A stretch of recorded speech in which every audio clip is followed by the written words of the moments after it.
అందరికీ నమస్కారము. Welcome back to Shruti Vennela channel.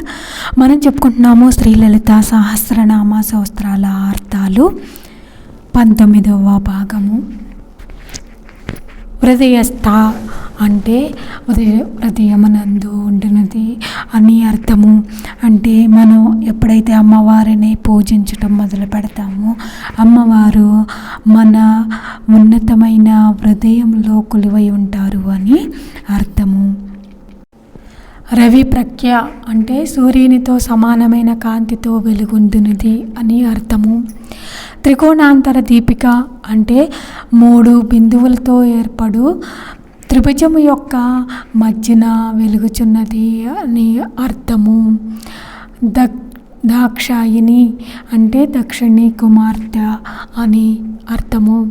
దైత్యాంత్రి అంటే రాక్షసులను సంహరించినది అని అర్థము. దక్షయజ్ఞ వినాశిని అంటే దక్షయజ్ఞమును నాశనము చేసినది అని అర్థము. ధరాందోళిత దీర్ఘాక్షి అంటే కొంచెముగా చెలించు విశాలమైన కన్నులు కలిగినది అని అర్థము. దరహాస జ్వలన్ముఖి అంటే మందహాసముచ్చే ప్రకాశించే మోకము కలిగినది అని అర్థము. బిపోరు నామాల్లో కూడా అమ్మవారి యొక్క హృదయం విశాలమైన హృదయం నుంచి వచ్చిన సిరు మందహాసమునకు కామేశ్వరుడు పూర్తిగా వశమయ్యాడు అని. అంటే అమ్మవారు చిరు మందహాసము అంత కల్మషం లేకుండా ఉంటుంది అని మనం అర్థం చేసుకోవాలి. గురుమూర్తి అంటే గురువు యొక్క రూపముగా కలిగినది అని అర్థము. గుణనిధి అంటే గుణములను కలిగి ఉన్నది అని అర్థము. అమ్మవారు ఎన్నో మంచి సుగుణములతో ఉంటారు అని అర్థము. గోమాత అంటే గోవులకు తల్లి వంటిది. అంటే మన మనుషులకే కాకుండా జంతువులకు కూడా అమ్మవారు తల్లి వంటిది అని అర్థము. గోహ జన్మభూవు అంటే కుమారస్వామికి తల్లి అని అర్థము.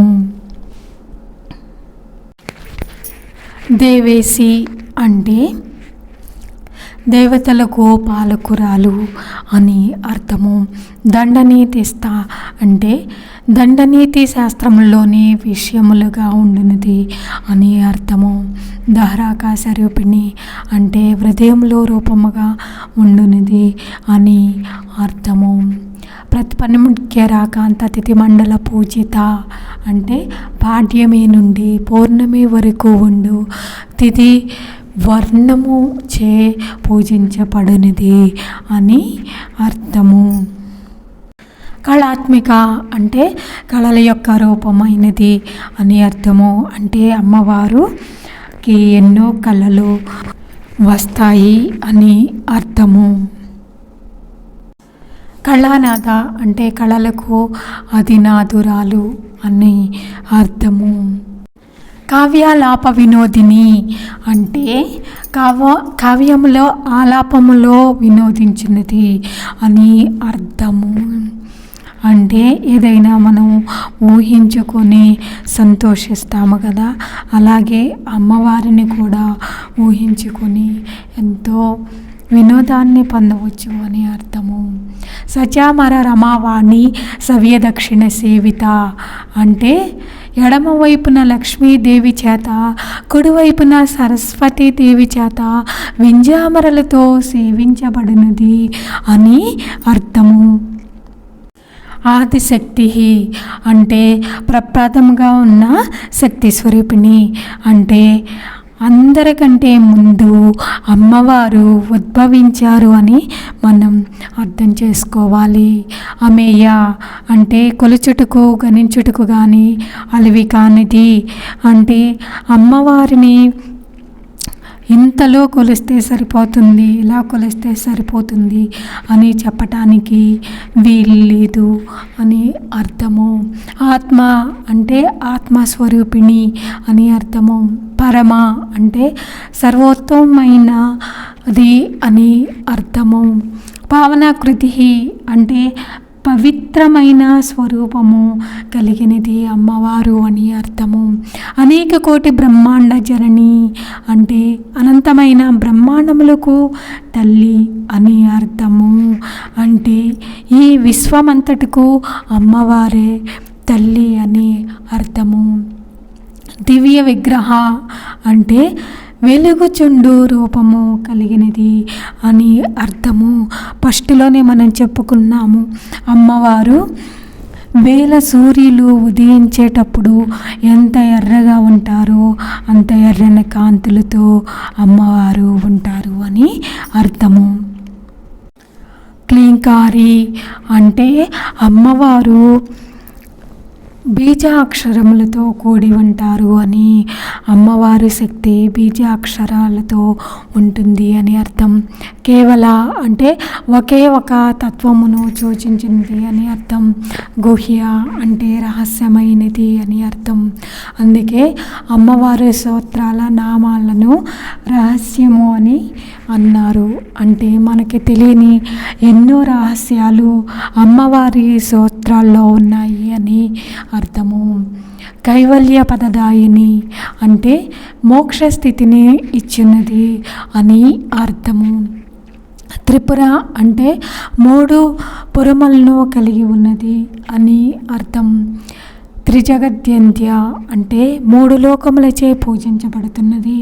అంటే ఇటు భూలోకమే కాదు, అటు దేవలోకము, ఇటు నాగలోకము, ప్రతి లోకము కూడా అమ్మవారిని పూజిస్తారు అని అర్థము. త్రిమూర్తి అంటే త్రిమూర్తులైన బ్రహ్మ విష్ణు రుద్రుల రూపంలో ఉండనిది అని అర్థము. త్రిదేశ్వరి అంటే దేవతలకు ఈశ్వరి అని అర్థము. త్రైక్షరి అంటే 3 అక్షరములు స్వరూపిణి అని అర్థము. దివ్య గంధాఢ్య అంటే దివ్యమైన పరిమళ ద్రవ్య గంధములచే ప్రకాశించుచున్నది అని అర్థము. అంటే అమ్మవారి సుగంధములు పరిమళములను ఆస్వాదించడానికి దేవ పుష్పాలు సైతం అమ్మవారి కురుల్లో దాగి ఉన్నాయి. అంటే అమ్మవారు ఎప్పుడు సుగంధమైన పరిమళాలు వెదజల్లుతూ ఉంటారు అని అర్థము. సింధూర తిలకాంచిత అంటే పాపటి యందు సింధూర తిలకముచే ప్రకాశించుచున్నది అని అర్థము. ఉమా అంటే 3 లోకములచే పూజించబడుచున్నది అని అర్థము. ఒక అర్థము పరమేశ్వరుని సతి అని. శైలేంద్ర తనయ అంటే హిమవత్ పర్వతం యొక్క కుమార్తె అని అర్థము. గౌరీ అంటే గౌరవర్ణము అంటే తెలుపు వర్ణములో ఉండినది అని అర్థము. గంధర్వ సేవిత అంటే గంధర్వుల చేత పూజించబడుచున్నది. అంటే గంధర్వులు కూడా ఇంద్రలోకంలో ఉన్న దేవతలు కూడా అమ్మవారిని పూజిస్తారు అని అర్థము. విశ్వగర్భ అంటే విశ్వమును గర్భమునందు ధరించుచున్నది అని అర్థము. అంటే ఈ విశ్వమంతా అమ్మవారు వల్లనే ఉద్భవించినది అని అర్థము. స్వర్ణగర్భ అంటే బంగారు గర్భము కలిగినది అని అర్థము. ఆ వరద అంటే తనకు మించిన వరదాతలు లేరు అని అర్థము. అంటే అమ్మవారిని పూజిస్తే తనంతగా వరములు ఇచ్చేవాళ్ళు ఇంకొకళ్ళు ఉండరు అని అర్థము. వాగతీశ్వరి అంటే వాక్కునకు ఆది దేవత అని అర్థము. ధ్యానగమ్య అంటే ధ్యానము చేత పొందబడినది అని అర్థము. అంటే అమ్మవారిని ధ్యానిస్తూ మంత్రాలని స్తోత్రాలను పఠించాలి, పారాయణం చేయాలి అని అర్థము. అపరిచేత్య అంటే విభజింప వీలు లేనిది అని అర్థము. జ్ఞానద అంటే జ్ఞానము ఇచ్చినది అని అర్థము. జ్ఞాన విగ్రహ అంటే జ్ఞానము పూర్తిగా దాల్చినది అని అర్థము. అంటే అమ్మవారు ఎంతో తెలివిగలది, జ్ఞాన సంపన్నురాలు అని అర్థము. సర్వ వేదాంత సంవేద్య అంటే అన్ని ఉపనిషత్తులచే తెలియబడుచున్నది అని అర్థము. అమ్మవారి యొక్క విశేషము ఏ ఉపనిషత్తులో చూసినా ఉంటుంది అని అర్థము. సత్యానంద స్వరూపిణి అంటే నిత్య సత్యమైన ఆనందమును స్వరూపముగా కలిగినది అని అర్థము. లోపాముద్రార్చిత అంటే లోపాముద్రచే అమర్చబడినది అని అర్థము. లీలాక్లుప్త బ్రహ్మాండ మండల అంటే క్రీడా వినోదానికై కల్పించబడిన బ్రహ్మాండముల సమూహము కలిగినది అని అర్థము. అంటే అమ్మవారిలోనే ఈ బ్రహ్మాండములన్నీ మునిగి తేలుతున్నాయి అని మనం అర్థం చేసుకోవాలి. అదృశ్య అంటే చూడబడనిది అని అర్థము. అంటే మనం ఎంతో ధ్యానించినా కానీ అమ్మవారిని చూడలేము అని అర్థము. దృశ్యరహిత అంటే చూడటకు వేరే ఏమీ లేని స్థితిలో ఉండినది. అంటే అమ్మవారు సర్వాంతర్యామి అయ్యి అన్నిటిలో తానై ఉంటుంది. ఒక రూపము ఒక ఇది కాకుండా ఎందులో చూసినా అమ్మవారే ఉంటారు అని అర్థము. విజ్ఞాత్రి అంటే విజ్ఞానము కలిగినది అని అర్థము. వేజవర్జిత అంటే తెలుసుకోవలసినది ఏమీ లేనిది అని అర్థము. యోగిని అంటే యోగము చేతి కూడి ఉన్నది అని అర్థము. యోగద అంటే యోగమును ఇచ్చినది. మంచి యోగము వాళ్ళకి బాగా మంచి యోగం నడుస్తుంది అంటారు కదా. మంచి అమ్మవారిని పూజించటం వల్ల ఎప్పుడూ మంచి జరుగుతుంది అని అర్థం. యోగ్య అంటే యోగ్యమైనది. యోగ్యత నీకు ఆ యోగ్యత లేదు అని మనం వాడుతుంటాం కదా పదాలు. అమ్మవారు ఎంతో యోగ్యమైనది అని అర్థం. యోగానంద అంటే యోగముల వలన పొందు ఆనంద స్వరూపిణి అని అర్థము.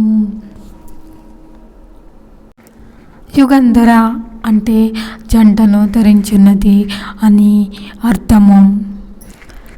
ఇచ్ఛాశక్తి, జ్ఞానశక్తి, క్రియాశక్తి స్వరూపిణి అంటే స్వేచ్ఛ సంకల్ప శక్తి, జ్ఞానకరమైన శక్తి, కార్యాచరణ శక్తులు స్వరూపిణిగా కలిగినది అని అర్థము.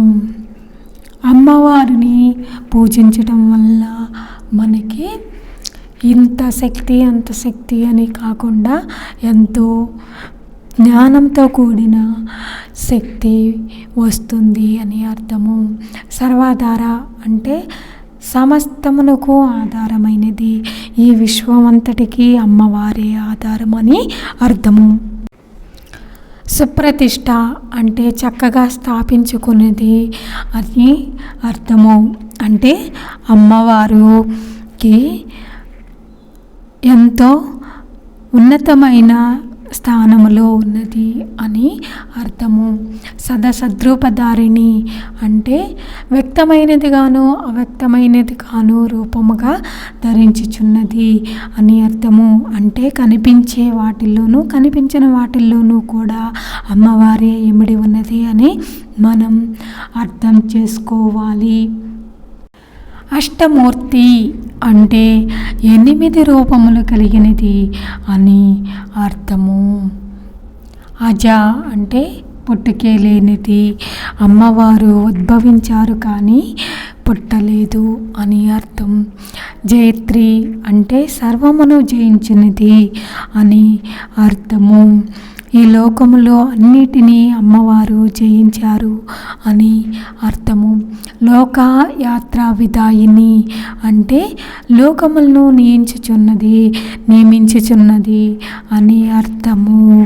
అమ్మవారి వల్లనే ఈ లోకాలన్నీ ఉద్భవించాయి అని మనం అర్థం చేసుకోవాలి. ఏకాకిని అంటే ఏకస్వరూపిణి అని అర్థము.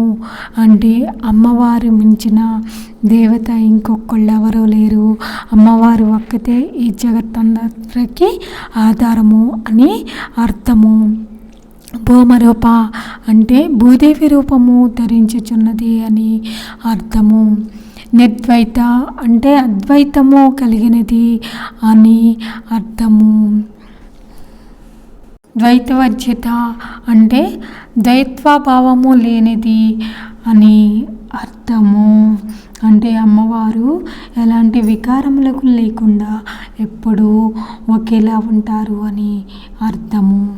లలిత సహస్రనామ తర్వాత అర్థాలు నెక్స్ట్ వీడియోలో చెప్పుకుందాము. ఈ వీడియోలో నేను ఎక్కడైనా తప్పులు చెబితే మనస్ఫూర్తిగా క్షమించగలరు. ఈ వీడియో మీకు నచ్చితే లైక్ చేయండి, కామెంట్ చేయండి.